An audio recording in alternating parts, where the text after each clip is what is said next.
Hi there. Welcome to this edition of Changing the Rules. I'm Jojo Mehta, co-founder of Stop Ecocide International, the global campaign to make ecocide, or mass destruction of ecosystems, an international crime. I'm joined today by Anton, Foley and Andreas Magnusson, young activists from the Fridays for Future movement, begun by Greta Thunberg in Stockholm, Sweden. And that's where I met Anton and Andreas last month, when I joined the school strikers outside the Parliament building one Friday morning.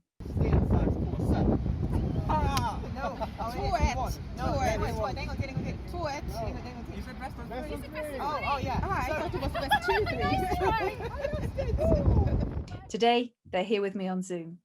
My name's Anton. I live in Stockholm. I'm 18 and I've only been involved with Fridays for Future since this summer when I realized that I should be doing anything I can to combat this issue I care so much about. Yeah, and I'm Andreas, and I've been involved with the Fridays for Future movement since September 2018. So that will be 1 month after Greta started striking. So pretty long. And yeah, I've been organizing and doing stuff internationally and nationally and locally since then. So it's a long time. And I don't know if I said it, but I'm 16. Okay. And had either of you come across the term ecocide in the, over the last sort of year or so? At what point did that sort of flag up for you as something that, as a subject to, to kind of focus around in terms of the climate and ecological crisis? Maybe only after I actively got involved in the movement. I never heard the term before. I mean, it makes intuitive sense. It's easy to understand, but I've never heard it used in any other context. I don't remember if I've heard about it before 2018, because I don't have any memories from then. It's been intensive 2 years, but I haven't heard about it since 2018 at least. And yeah, I'm pretty familiar with the term now, but don't think I was until recently when I actually tried to understand what it is and what it means. Yeah. So, I mean, do you think, how widely do you think this term is understood within the youth movement? Would it be worth sort of giving a little bit of a basic explanation of what we mean by ecocide? Yeah, I think that'd be good. Just run through the basics. Okay, so what do we mean by ecocide? We essentially mean destruction of ecosystems, in the same way that homicide is killing a person or genocide is destroying a people. So the concept is one that kind of pulls together the sense of mass damage and destruction that is happening in so many different arenas, whether that be air pollution or greenhouse gas emissions, or whether that be overfishing of the seabed, whether that be deforestation of the Amazon. And what's interesting about the word ecocide, which is a relatively new word, has been around for about 50 years, is that as a concept, it seems to have a way of bringing together those concepts in people's minds, where there's already a sense of, this is really bad over here and this is really bad over here, but it kind of brings them together as a kind of a phenomenon, a kind of mass damage and destruction.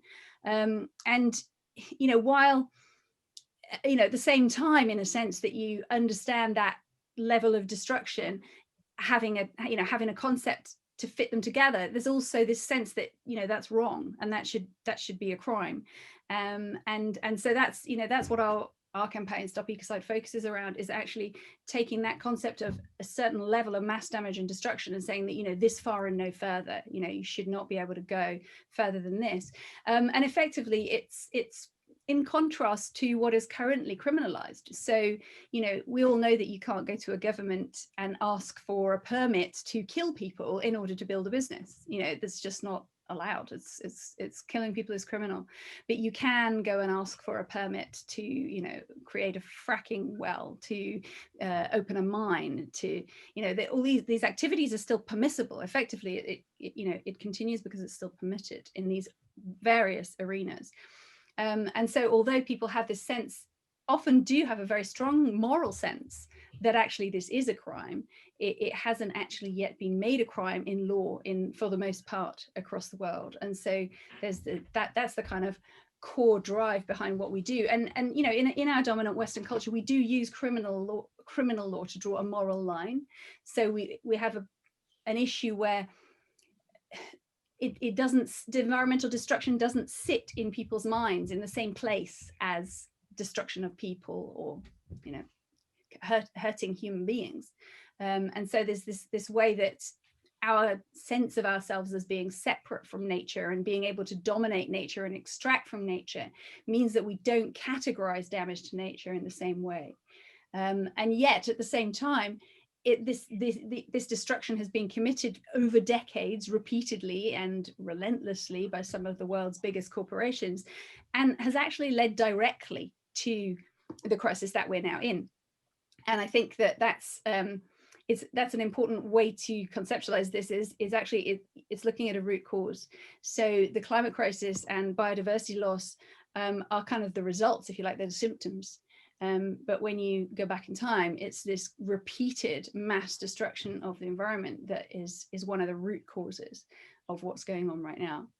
So yeah, and I think the other thing to just set as a background is that our core aim is to criminalize this at the international level, so at the International Criminal Court, mainly for a number of reasons, but that one of the key reasons is that the mechanism of that court is unique in the sense that it accesses the criminal justice systems that already exist in countries across the world and the member states of the ICC, of the International Criminal Court. So if you criminalize something at the ICC, you also then, those countries that ratify it there have to incorporate it into their own criminal codes, into their own domestic legislation.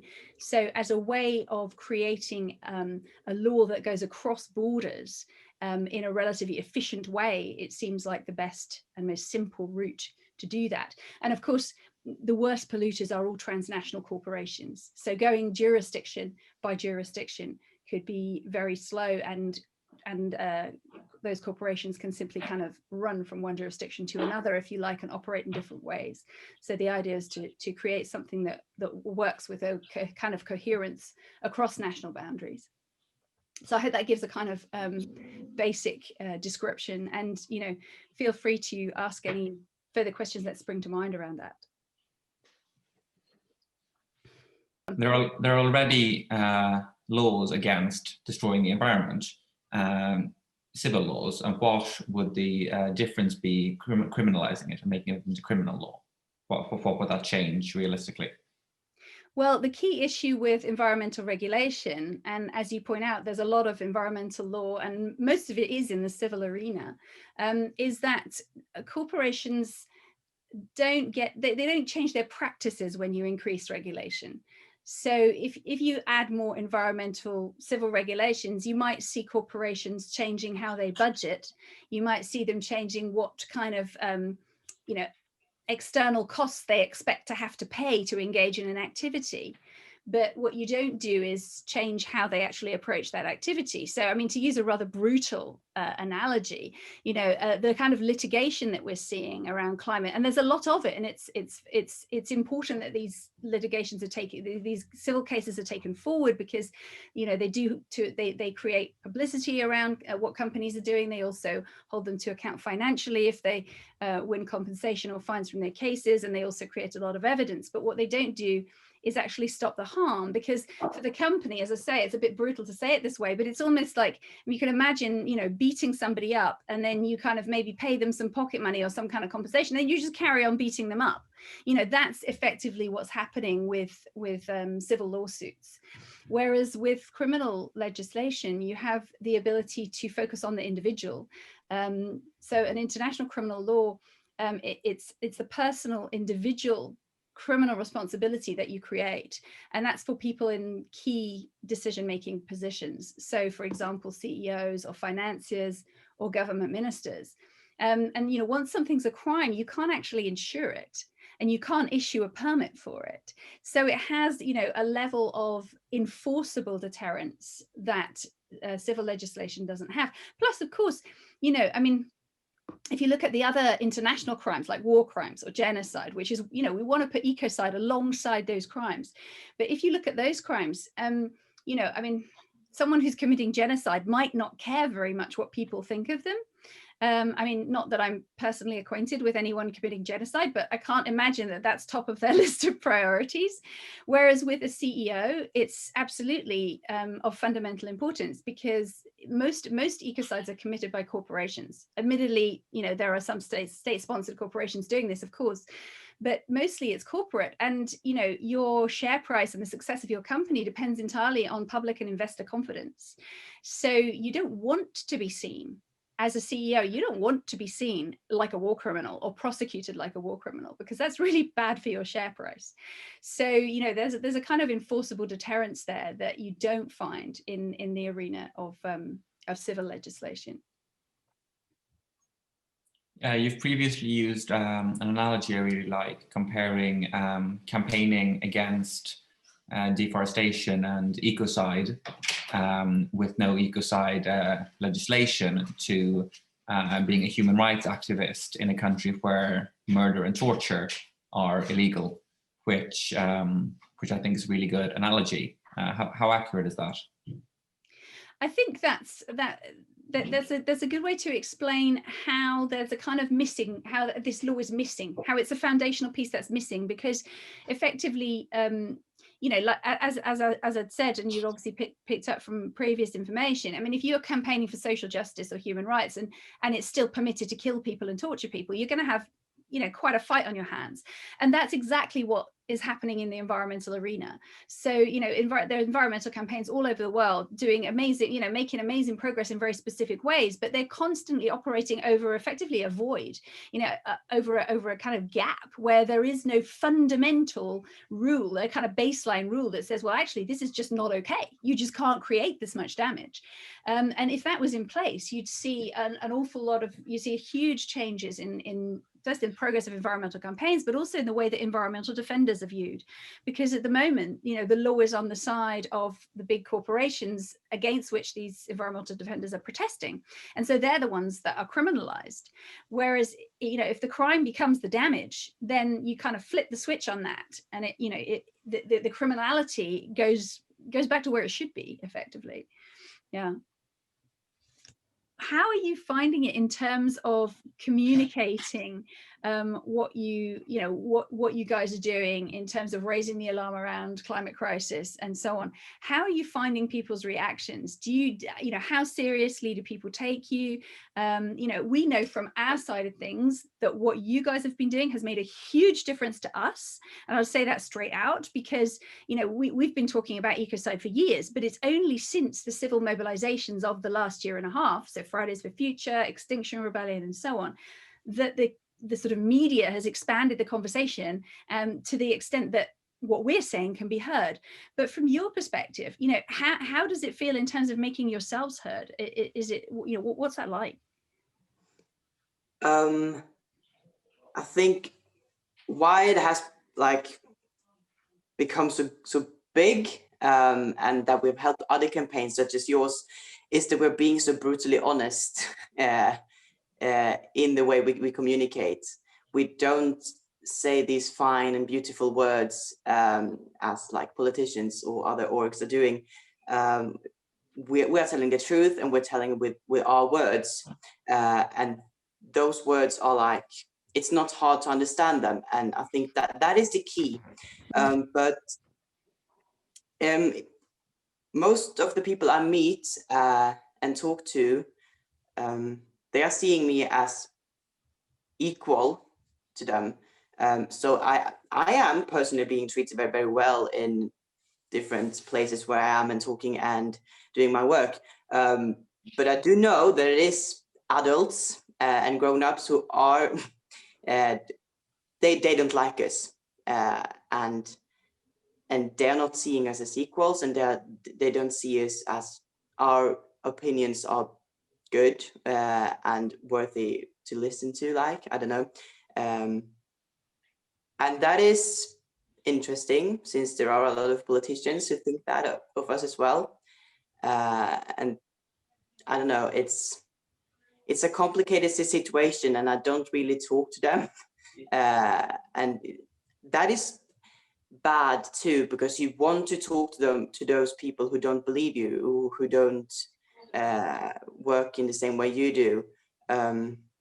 So that's a bit of an issue, at least for me, and I think for every NGO who are working with this in a daily basis, like Stop Ecocide as well, because we're usually like getting to talk to politicians who like us, and corporations, and yeah, I don't know, people in general who are in line with what we think, and they want to change something, and that is probably the biggest, like, oh, what's it called in Swedish? It's called utmaning. Anton, can you help me? Challenge. What? Challenge. Challenge. Yes. Thank you. Challenge the climate movement in general have, because we need to reach those who don't think the same way we do. And that is complicated because first, they don't like us, and second of all, they are hard to convince. And people say, yeah, but we don't need to convince them. But in the same way, like people as Donald Trump and far-right parties in many different countries are like going forward and becoming bigger. And when they do, we need to talk to them, and we need to communicate with them, and we need to reach them. So that is coming as they grow in more important every day. And I think that's the biggest challenge we have. I don't know if that was an answer to your question at all, but I tried. And how do you feel about that, Anton? I mean, what do you find that you encounter the same issues? I mean, is this a kind of movement-wide thing? Yeah, I'd say so. I'm quite new to the movement, but from what everybody I've sort of debated with, every time I've had to have that conversation, it's just a bit draining when you're discussing with people who talk about climate alarmism and whatnot. So yeah, communicating with people who don't buy that this is really important is a big challenge, but very, very important. I suppose, do you feel that there's is there a kind of a wish within the kind of youth movement to be able to point at particular solutions? I mean, is that a place that, for example, where what we're doing could potentially fit in as a kind of, there's it's one thing to, to be saying, look, guys, you need to do something about this, and another to say, well, for example, you could do this. I mean, is that something that kind of resonates for you guys? I'm not sure really how to respond to that. Or like me personally, I would like to point more, not like in very, very, very specific solutions to the climate crisis, but bigger solutions like we need more renewable energy, or like stop ecocide, because that is a general very big solution which we need to put in place at some point. But the hard thing within our movement is that we need to get along, and communications internally is a big step in that. Like we need to figure out that as well. But so that has led us to only say listen to the science and listen to those who know what they're talking about. And I think that is good, because that can't put us in a situation where the media go against us in some way. And we're not like putting ourselves out there as much as we would have done if we would started pointing at solutions and specific stuff. So I see both good stuff and bad stuff with not pointing out solutions very specifically, but at least me myself would like to see like that we pointed at ecocide, and other big solutions. Like, yeah, we are talking about like that we need to get the carbon dioxide levels down, but that is like what the science is telling us as well. So we're just communicating that, and there is science talking about ecocide as well. And a lot of people who are from MAPA, as we call them, most affected people in areas, what we before called Global South, they are a lot talking about, at least internationally, talking about ecocide, and that is something we need to talk about more and communicate, because that is directly affecting them where they live, with the textile industry and the Amazon rainforest being cut down and everything that. So I do think we need to talk about it more, and I do think that we need to point in that direction more. But it's hard with communication and get everyone to think the same as you. Yeah. And do you think it's particularly difficult in the kind of wealthy Northwest, if you like, in terms of, for people, it doesn't necessarily feel quite as immediate as in the MAPA countries that you're talking about? I think it's most of the climate activists here as well want to do it. It is more like that we want to do everything on a like based on democracy, and that the internal democracy is working very well. And there is where we get stuck always when we try to do stuff. Yeah, that's the internal problem we need to work on, and we are working on it as well. So hopefully one day we can point in more different directions. But Greta, I have talked about ecocide a lot, and she's donated to you, and I think that helps a lot, even for us. But I don't know, we'll see one day. I think ecocide will become illegal one day, or like become law. I don't know how to word it, but it will happen one day. I'm very, very convinced in that. Thank you. We certainly believe that. We believe it's not a question of if, it's a question of when. And it was amazing to have Greta's recognition in the summer and that donation towards our legal work. And it was also a real privilege to meet her very briefly when I was in Stockholm, and met you guys. And I have to say, I came away from that Friday of, you know, being amongst the strikers and just sort of effectively feeling like, you know, I just wanted to be able to say, guys, you know, you can just go home, you know, we've got this now. You know, I would just have so loved to be able to say that. And I really felt that really, really deeply, and just how, in a way, how absurd it was that, you know, someone like Greta, people like yourselves should have to do what you've been having to do. I mean, it was kind of heartbreaking, actually, I have to say.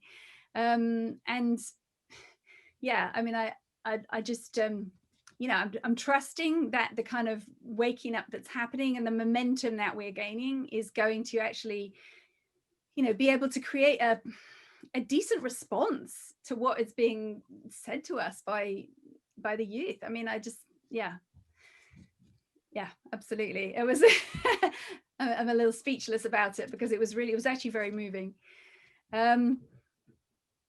Yeah, Anton, I wanted to perhaps ask your thoughts around, you know, education. I mean, is this something that, I mean, is the whole kind of what's been happening around the sort of waking up around the climate crisis, did you feel that, you know, the education that you were receiving, you know, through school had any kind of ability to prepare you for that information? Is that something that, you know, how has that worked?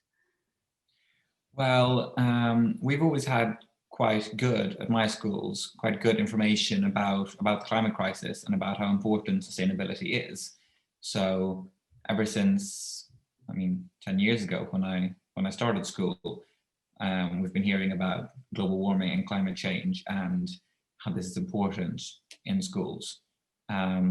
So I don't know how other Swedish schools are, but my understanding is that the Swedish system is quite good at giving kids that information. maybe not as good as it should be, because there's a lot of, I mean, like I said, I'd never heard of ecocide before getting involved with the movement. But there's definitely a pretty good, at least baseline education for that. Did I understand your question? Yeah, but I mean, interestingly, I mean, how has that panned out in terms of how schools have responded to the school strikes then for you? Because I mean, I know, speaking from my experience with my own children, I've got children who are 13 and 10, and knowing what's been happening sort of in schools in the UK is that there are some schools who have been understanding of the striking students and have essentially tacitly supported, without necessarily saying it out loud. And there are others who've been absolutely the opposite, who've essentially kind of, barricaded their gates and said, you shall not leave this building to join a strike. So, there's been quite a range of responses. And, I can't help sort of feeling that, I mean, I've been sort of picking my daughter up at the school gates, and the kinds of reports of the kind of things that they're addressing in their curriculum have sometimes just really frustrated me, because I'm sort of thinking, well, hang on, I want my children to understand what's really happening in the world. And if they're worrying about whether they're going to pass a French test next week, when we're looking at, I don't know, the depletion of usable soils in the next few decades, or the tipping points of cutting down the Amazon rainforest, there's a kind of quite a disconnect there. And I wondered whether that was something that you guys felt as well. What's your feeling on that, Andreas? Well, I think it's pretty much the same in Sweden with the schools. Not that we can barricade ourselves, because that's not working, but there have been different supports, and that depends on which school you're going to as well, and what teachers you have. And yeah, if it is a like free school, oh my god, what's it called? Public school where the municipality owns it, or if it's driven by economic growth. Now I'm gonna say it like that because I don't know the word. What did you say? Private schools. Oh, thank you. My God. Yes. And I have been having good support from my schools in what I'm doing. But I haven't been striking as much as I want to as well, because I've been living in the countryside, and that's a bit hard. But now when I'm in Stockholm, it's a bit easier doing stuff I want, but I'm as well, since I live here alone, I don't strike as much as I want now either, but I strike more than I did.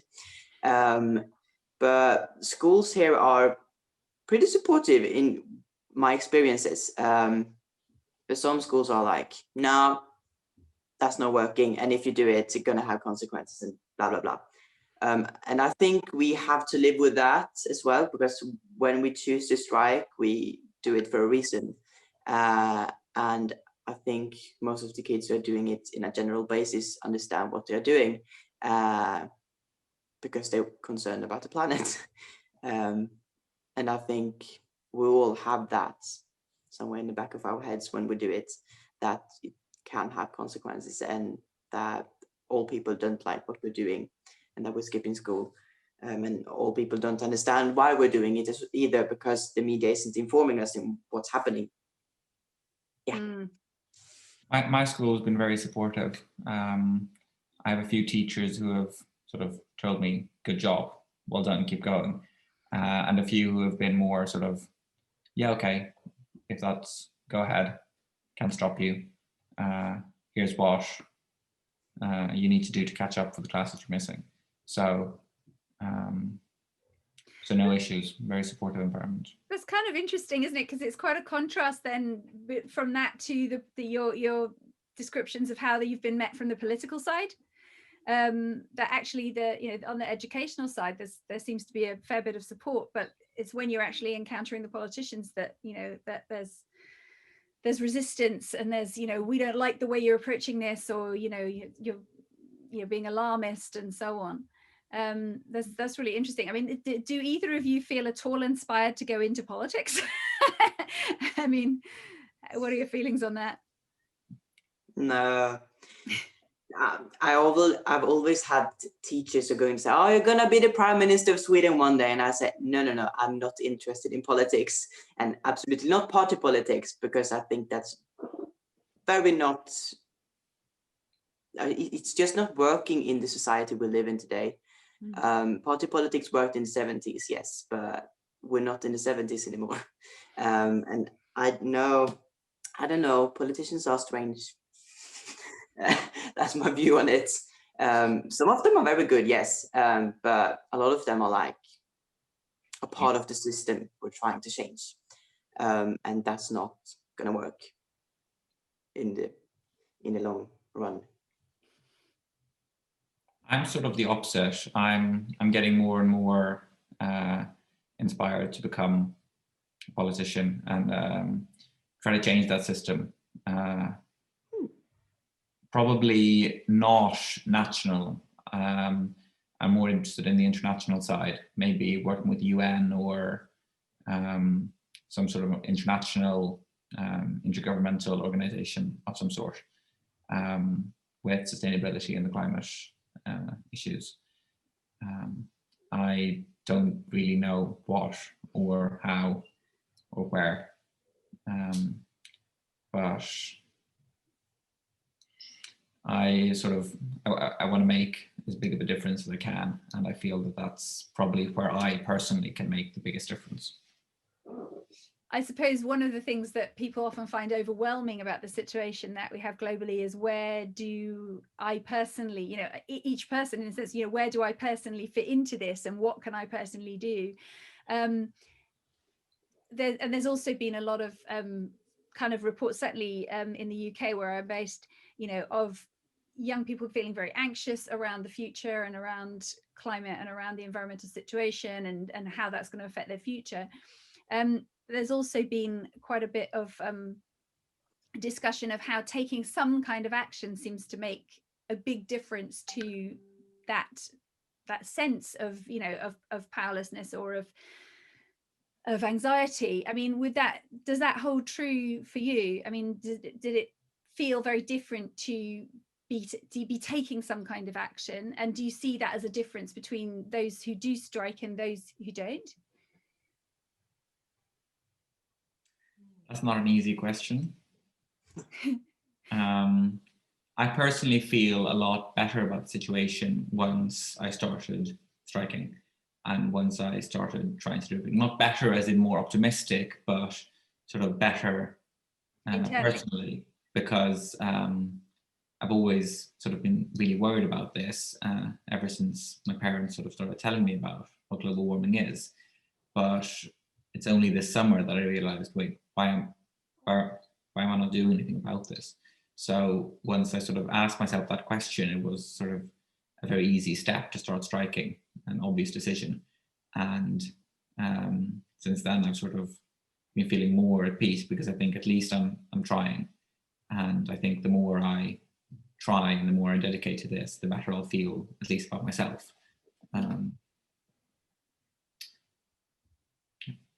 It's my experience. Well, I agree. And also, like, the ones who are striking are the ones who are the most concerned, I think, about what's happening. But since I go to a school here in Stockholm who is entirely focused on environmental perspectives in every subject we're working on, and we're working in projects, and we're doing all kinds of things that all is connected to the environment and the climate. So everyone I go with is worried and knows about the climate change and all that. So it's hard to bring up different perspectives, but I've grown up on the countryside here in Sweden, and it's an entire different world, because the debates and the discussions are so different. First of all, the awareness isn't the same as here in Stockholm, so people don't know what's happening. I sort of educate my entire last class about what's happening, and now they at least have a hum or something about what's happening. So that's good, I think, but it's not like people are worried where I come from, and it's not like people want to make changes because they don't understand the urgency. And that is probably the most scary thing about all this, the contrasts and how different it is from city to countrysides. And also, like, we have the Green Party in government in Sweden, and they are pushing for more greener stuff. And they have made it a lot more expensive to go by car and to fuel, like, what was it called? The gas is much more expensive.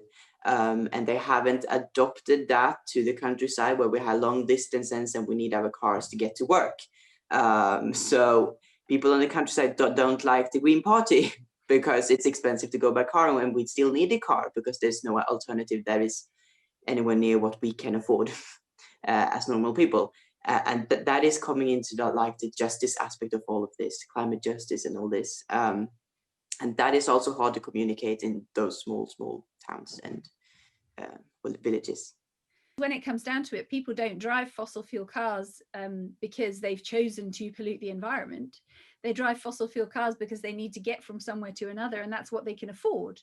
And that decision is made at the highest level. That's not a consumer decision. I mean, you know, one of our team actually pointed out that recently that, you know, the corporate PR machine, if you like, has done a fantastic job of making individual people somehow feel like they're being blamed for the climate crisis, you know, as consumers. But actually, you know, we're not just consumers that buy things, we're citizens, and we're citizens that are given options, or we're not given options. And, you know, we are not given lots of options in alternatives to, you know, driving fossil fuel cars. And so it's also for these kinds of reasons that we feel that a law of ecocide is very important, because it aims for those key decision makers. It doesn't aim for the end users. I mean, in the same way as with genocide, you know, you don't prosecute the foot soldiers, you prosecute the guys who are the controlling minds, the generals and the heads of state and so on. So yeah, I think that kind of, yeah, there's another kind of important aspect of all this. Yeah, that's really important. And like you said, corporations are really good at shifting the blame from themselves. Shell the other day posted on their Twitter account asking, what would you be willing to do to prevent global warming or whatever, like the huge oil company, with stuff like travel alternatively and that kind of stuff, use public transport. And that was a big backfire. Yeah, it was. And I was going to use that as a positive example, not a negative one, because they got so much backlash, and it might be a sign that sort of people are waking up to the fact that individuals, while we have some responsibility, don't have most of it, and that we need to pressure corporations, but even more importantly, politicians, to take their responsibility. Yeah, because the main sort of flaw I see with this is that the ICC just isn't very efficient. The cases take many years, and since it's been founded, they've had like, what, 10 convictions and 15 cases. It's just not a very efficient or huge machine. And absolutely it would be sort of, why is this more than a symbolic gesture, criminalizing this at the ICC? Why will it actually have an effect beyond the symbolism of pushing ecocide next to genocide? I think that's a really good question. And there's a couple of different sort of related answers to that. One of the key ones, I mean, I mentioned it briefly earlier, is that the mechanism of the ICC actually accesses the criminal justice systems of its members. And when the ICC was founded, it was founded on the principle of complementarity, which is to say it's meant to be a court of last resort. It's not meant to be the first place people go. But there's a difference between, say, war crimes and ecocide in this respect, because, you know, if you're a war criminal, the likelihood is that your own state is not going to prosecute you, is not going to be able to or be willing to. And so almost by default, where you get prosecuted is going to be at the court of last resort, i.e. the ICC. But actually that's potentially very different with ecocide, because it's as we mentioned earlier, it's largely a corporate crime, and that, I mean, of course, there are heads of state that might potentially be prosecuted at the ICC for ecocide. I can think of one or two, but mostly it's corporations, and they can be prosecuted effectively anywhere where the crime has been ratified. Once the crime is on the statute, it can be prosecuted by any ratifying state, and it doesn't have to be prosecuted in the state where the perpetrator comes from. It doesn't even have to be in the state where the crime has happened.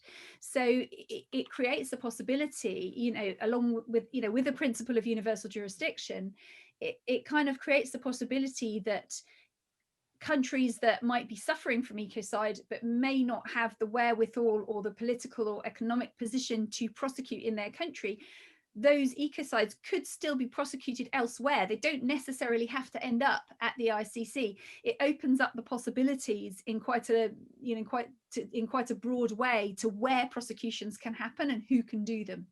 So at that point, you know, the being able to actually potentially, if you like, chase down criminals becomes much more doable than perhaps with the other international crimes that already exist. So criminalizing ecocide at the ICC doesn't have to be prosecuted at the ICC. It can be prosecuted in the Swedish criminal court system, or in the Brazilian one, or the Indian one. Exactly. Although currently not the Indian one because India isn't a member, but yes. But they were. I thought I checked that like last week. Maybe I'm just misremembering. No, I'm pretty, last I heard, India was not a member of the ICC, but okay. I mean, we live in hope. I mean, there's certainly a lot of interest in the campaign in India. We're getting an increasing interest in the campaign in India because there are just so many ecocides that are going on there. So, you know, certainly that conversation is expanding there. And obviously, you know, it'd be amazing if they did join the ICC. But what I just explained actually means that even if you're not a member of the ICC, you know, your nationals could still get prosecuted elsewhere. So in the same way that General Pinochet from Chile got arrested in the UK at the end of the 90s, you know, he said, oh, hang on a minute, I'm not signed up to this law. And the UK Supreme Court decided otherwise. They said, you know, well, we're signed up to crimes against humanity, and that's what you've committed. So you're on our territory, we're arresting you. So, you know, that it does create a sort of broader applicability than might initially seem to be the case. But the other side of that question is looking at whether it's, you know, more than just symbolic. I would say it's really important it's really important we don't underestimate the power of the symbolic in that instance, because actually once you say at an international level that destroying ecosystems is on a level with destroying people, and actually right now, given the level of crisis that we're looking at environmentally and ecologically, you know, we can see that, you know, effectively, you know, the future of human civilization is something we're looking at here. You know, this is quite major. This is not, it's not like saying cutting down the trees on your village green is the same as the Holocaust. No, it's like saying the potential, you know, extinction of millions of species, including humanity, is on a par with the Holocaust. And frankly, at that stage, I think you know, we're kind of at the point now where it's not unreasonable to say that. And the fact of making it criminal in that way, it comes again back to that kind of moral question of, if you put destruction of nature below that moral red line, you're actually creating a kind of mindset shift. And it's quite weird because you know, people often ask me, you know, and actually it was interesting, one of the questions that Anton sent through was about, you know, who are the people who oppose this, you know, who pushes back against this. And actually, in reality, it's not individuals or particular corporations or even particular political parties or whatever. It's more that mindset. It's more that kind of inability to comprehend the scale of what's happening and the importance of what's happening, because of the inability to kind of connect the dots. So it's the kind of mindset of sort of perpetual economic growth, you know, that somehow we can continue to extract resources from a finite planet, you know, infinitely, despite the effects that that's creating. You know, that sort of level of faith in the sort of the GDP growth model, is still really strongly embedded in the kind of treasury departments of especially the Western powers, and that's really more the issue than any one given. I mean, I'm sure they're. I mean, I can't imagine that Jair Bolsonaro is about to pass a law of ecocide unless somebody forces him to. But it's but for the most part, it's not specific individuals who sort of resist this. I mean, I've yet to speak to somebody who doesn't ultimately kind of agree with what we're saying. Once you have a conversation about what we're talking about, they're kind of like, oh yeah, it should be criminal. And it's more a question of, oh my God, how on earth do we make that happen? How will that kind of pan out in practice? Than it's not something we should do. I've yet to encounter somebody that says we shouldn't do it. So on one level, it's the easiest campaign in the world. What about states that aren't party to the Rome Statute, the ICC? I understand that the US market is so sort of deeply intertwined with the European one that it'll undoubtedly affect US-based corporations, but markets like China's are largely internal.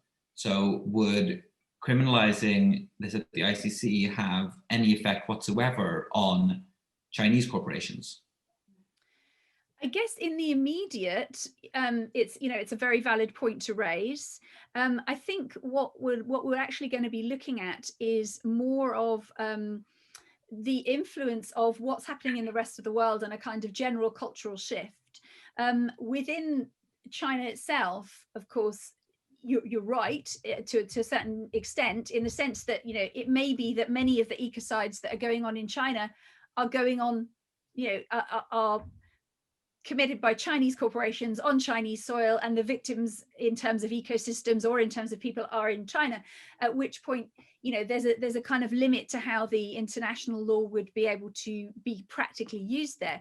But what we're also looking at, of course, is at the level of investment and insurance, and a lot of that does stretch internationally, and we're also looking at the fact that because of the procedure for amending the Rome Statute of the ICC, it's got a kind of 4-stage procedure where you propose, then it has to be accepted to be discussed, which is sort of that it's admissible, then it has to be adopted, which is your main part where people are kind of negotiating the exact wording and so on. And then you've got ratification. And once those stages are kind of in process, you're looking at a kind of, I mean, we almost describe it as like a kind of compliance period. So once the process is in motion, people can sort of see this coming. It's like it's on the horizon, and that as a phenomenon will happen at a global scale, in the sense that the whole kind of shift of how people approach things will start happening at the global scale. And of course, you've got to remember that a lot of, I mean, of course, there's an enormous internal Chinese market, but we've also got to look at how Chinese goods are massively purchased by the rest of the world. So a lot of, there is also a huge external market for China. And if that external market and the attitudes that govern that external market are shifting, then there's a way that also has to be taken into account in China. So we firmly believe that there will be, influential effects, even if the direct prosecution side of it is not something that would immediately affect China. Good answer. And I suppose, we've been talking for quite a while now. So maybe just as a kind of question to wrap up, what would you like to see in the future? I mean, are you kind of constantly kind of overwhelmed by the difficulties of what the situation that we're in, or do you see that potentially there is a different kind of a world that could emerge from this crisis? Is that, I suppose in a sense what I'm asking is, do you feel pessimistic or optimistic, and how do you see that potentially? Maybe Andreas. Well, that's a tough question. I'm not really sure. That's honest. Yeah. It could be something about, do you there's also a potential of, whether we actually allow ourselves to see you know, a different way of doing things, or whether that just seems like a kind of pipe dream in the context of where we're at. I mean, I know personally for myself that I'm constantly optimistic, and I mean, I say, and that's partly a sort of temperamental disposition, but you know, in the sense that I think that on the whole, you know, if you're optimistic about things, you're more likely to find solutions, and you're more likely to kind of come through something. And I personally couldn't actually get up in the morning if I didn't think that what I was doing was possible to realize. How does, I mean, does that make any sense to you, or do you kind of feel like you're doing what you're doing because it has to be done regardless of what the result may be?